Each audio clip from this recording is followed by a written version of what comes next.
पुण्यात्माओं, आप और हम सभी काल के जाल में फंसे हुए हैं और इस काल का ऐसा भयंकर जाल है, इसको परमेश्वर के अतिरिक्त कोई नहीं समझ और समझा सकता। वो परमेश्वर हम सभी आत्माओं के पिता हैं और अपनी संतान को कोई आपत्ति कष्ट हो तो अपने पिता और माता को ही उसका दुख होता है। परमेश्वर के अंदर वो सर्व गुण हैं। तुमेव माता च पिता तुमेव बंधु च सखा तुमेव विद्या च द्रविण तुमेव सर्व मम देव देव। ये वो परमात्मा है जो माता और पिता और भाई सखा सभी का ये प्रॉपर रोल करता है। ये यथार्थ भाव में हमारा ये सभी नातों से संबंधित है, सभी नातों में यही खरा है। तो उसी को हमारी चिंता बनती है। हमने जो गलती की वो तो बहुत भयंकर भूल है हमारी और उसी का परिणाम हम भोग रहे हैं। हमने क्या गलती की थी कि हम सभी आप या तो कोई चींटी बना है, चाहे हाथी बना है, चाहे कोई रंक है या सेठ साहूकार या राजा बना है, ये सभी कबीर परमेश्वर की आत्माएं हैं, पूर्ण ब्रह्म के बच्चे हैं। और हमने क्या गलती की कि हम सतलोक में रहते थे। वहाँ कोई मृत्यु नहीं थी, कोई जन्म नहीं था, ना कोई रोग कष्ट शरीर को था, किसी प्रकार की कोई आपदा वहाँ नहीं आती थी, कोई अभाव नहीं था, कोई मजदूरी नहीं करनी पड़ती थी, हम बहुत सुखी थे। वहाँ हमने गलती की कि जो यहाँ का भगवान है ब्रह्म, ये ब्रह्म जो है इसको ज्योति निरंजन भी बोलते हैं, इसको काल भगवान की उपमा से भी जाना जाता है। इसने एक बदमाशी इसके मन में आई। इसने क्या किया कि अलग राज्य प्राप्त करने के लिए 70 युग तक तप किया, सतलोक में एक पैर पर खड़ा होकर। और हमने भूल क्या की, हम अपने पिता परम पिता परमेश्वर कबीर देव से मन हटाकर और इस काल भगवान को चाहने लग गए। केवल इसकी इस भक्ति को देखकर एक पैर पर खड़ा होकर ये तपस्या कर रहा था। केवल हम इसकी इस कला पर, इस अदा पर आसक्त हो गए और हम अपने पिता जो हमें सर्व सुख दे रहा था, ना कोई मृत्यु थी, ना किसी का बेटा मरे था, ना बेटी मरे थी, ना कोड लगे था, ना कोई किसी प्रकार की कोई आपत्ति नहीं आने देता था, उस परमात्मा को त्याग दिया क्योंकि हम सुखी गणे थे वहाँ पर। और हमें ये मालूम नहीं था कि हमें इतने कष्ट भी आ जाएंगे। अपनी नालायकी के कारण हम इस ज्योति निरंजन को चाहने लगे और जिस परिणाम स्वरूप हम इसके जाल में फंस गए और यहाँ आगे इसके साथ में इसने 21 ब्रह्मांड परमात्मा से तपस्या करके प्राप्त किए। ये अलग से कहानी आपको सुनाएंगे, लेकिन यहाँ जो प्रसंग चल रहा है कि हम अपनी उस नालायकी के कारण आज इस काल के साथ आगे। जब तक हमारे सतलोक के पुण्य थे तब तक तो इसने हमें रखा ऊपर के लोकों में, स्वर्ग महास्वर्ग में। और जब हमारे पुण्य खत्म होते चले गए, क्योंकि यहाँ का विधान है कि जैसे कर्म करेगा वैसे फल मिलेंगे और पुण्य आपके होंगे। जब पुण्य क्षीण हो जाते हैं तो उसको ये यहाँ पृथ्वी पर पटक देता है। तो जब तक हमारे पुण्य थे, हमारी जेब में पैसे थे, हमारी कमाई थी, तो हम स्वर्ग रूपी होटल में वहाँ अपने मस्ती करते रहे, भगवान याद नहीं आया। और जब हम पटक दिए पृथ्वी पर, कोई कुत्ता बनाया, कोई गधा बनाया, कोई कुतिया बनाई, कोई गधी बनाई, कोई शेर, कोई पशु पक्षी जीव जंतु बनाकर यहाँ डाल दिए। और जिनके कुछ पुण्य फिर भी शेष रहे उनको मानव शरीर दिया। मानव शरीर के अंदर आप देख रहे हो कोई भी प्राणी सुखी नहीं है। मानव शरीर तो हम सबसे उत्तम मानते हैं, अन्य प्राणियों का तो आप एस्टीमेट लगा लेना वो कितने सुखी होंगे, कुत्ते गधे सूअर। मानव शरीर में भी आप और हम बिल्कुल सुखी नहीं है। अब हम झूठे सुख को सुख मान बैठे। परमेश्वर कहते हैं झूठे सुख को सुख कहे ये मान रहा मन मोदे, ये सकल चबीना काल कहा कुछ मुख में कुछ गोद। इस काल भगवान को श्राप लग गया, एक श्राप लगा हुआ है परमेश्वर की ओर से। इसने वहां एक भयंकर गलती की थी जिसके परिणाम स्वरूप इस काल को श्राप लगा हुआ है 1 लाख मानव शरीरधारी प्राणियों का नित आहार करने का। मानव शरीरधारी प्राणियों का 1 लाख का प्रतिदिन ये ग्रास करता है, आहार करता है, खाता है।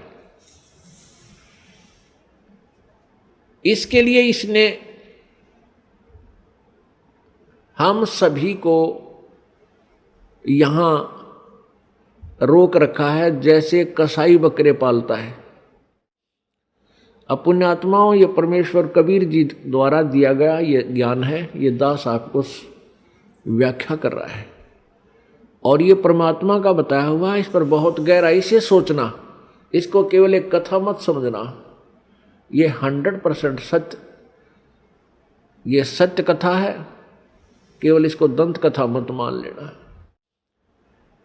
जितना भी आप इस ज्ञान को समझते चले जाओगे उतना ही आप गहराई से चिंतन करने में को विवश हो जाओगे।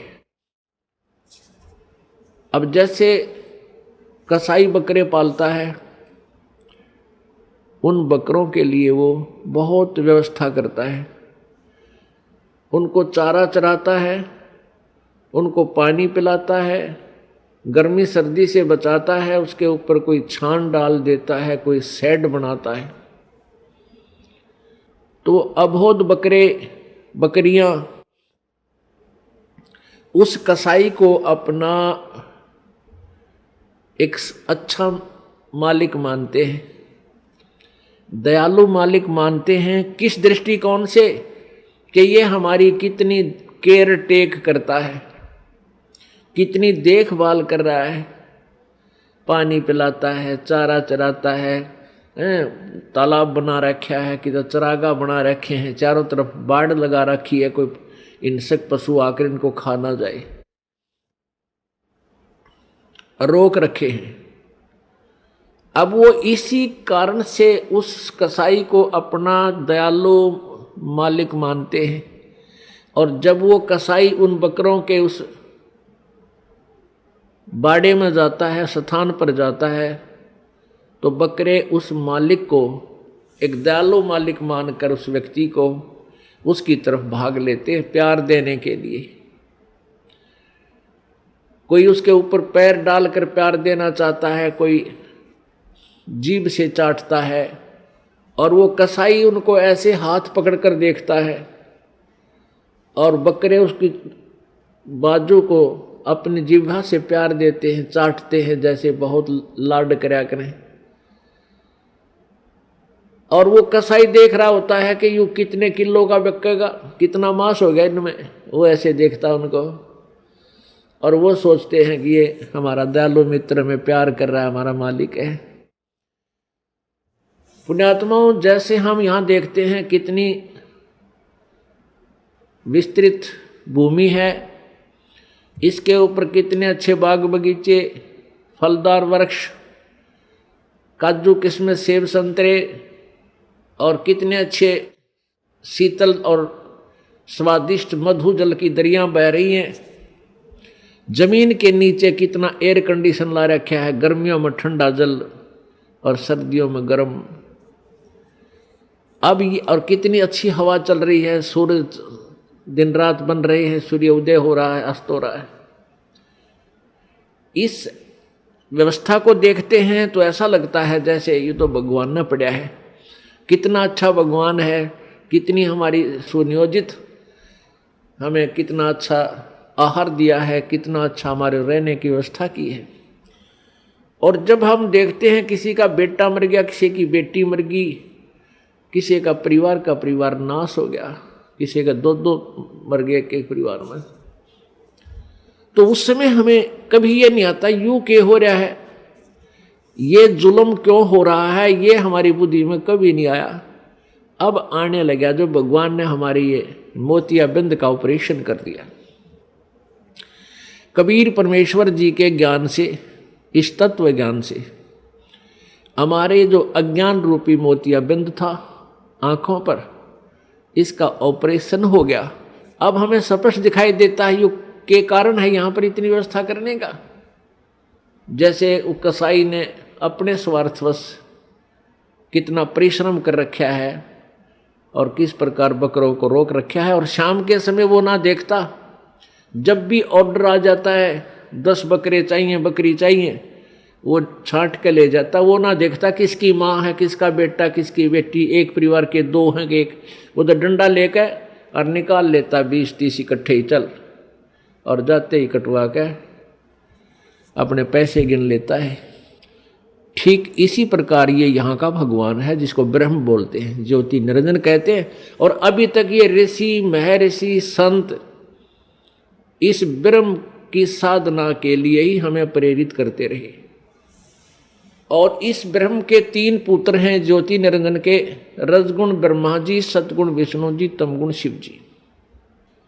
और इस ज्योति निरंजन ब्रह्म की पत्नी है दुर्गा, और श्री ब्रह्मा विष्णु महेश जी की ये माता है दुर्गा। अब ये तीनों पुत्रों को इस काल ने हमारे को यहां बांधे रखने के लिए, कर्म आधार से यहां रोके रखने के लिए इनको इंचार्ज बना दिया। रजगुण युक्त ब्रह्मा जी को, सतगुण युक्त विष्णु जी को और तमगुण युक्त शिव जी को कर दिया। रजगुण ब्रह्मा, सतगुण विष्णु, तमगुण शिव जी बना दिए, उत्पन्न कर दिए। ये तीनों गुण युक्त है। रजगुण ब्रह्मा है, सतगुण विष्णु, तमगुण शिव जी। अब इस एक ब्रह्मांड में 3 लोकों के ऊपर, एक पृथ्वी लोक, एक ऊपर स्वर्ग लोक और नीचे एक पाताल लोक, इन 3 लोकों पर एक एक विभाग के मंत्री बना दिया इनको। इन तीनों मंत्रियों की तीनों लोकों पर अपने विभाग के आधार से तीनों की पावर काम करती है, शक्ति काम करती है। श्री ब्रह्मा जी के इस रजोगुण के प्रभाव से सभी प्राणी संतान उत्पत्ति करते हैं, जीव के बस की बात नहीं। और श्री विष्णु जी सतगुण, अब सतगुण के प्रभाव से हमारा एक दूसरे में मोह ममता, संपत्ति में मोह, पति पत्नी का आपस में लगाव, बच्चों में ममता, भाई बहन का प्यार, ये इतना जबरदस्त है कि हम इनसे दूर नहीं हो सकते, चाहे कितना जोर लगा ले। और तीसरा तमोगुण है, जरा सी बात पर लट्ठम लट्ठा एक दूसरे ने मार डालें, कत्लेआम कर दें। ये भगवान शिव जी के अंदर सतोगुण है, उसका प्रभाव से हम ऐसा यहाँ सब कर रहे हैं।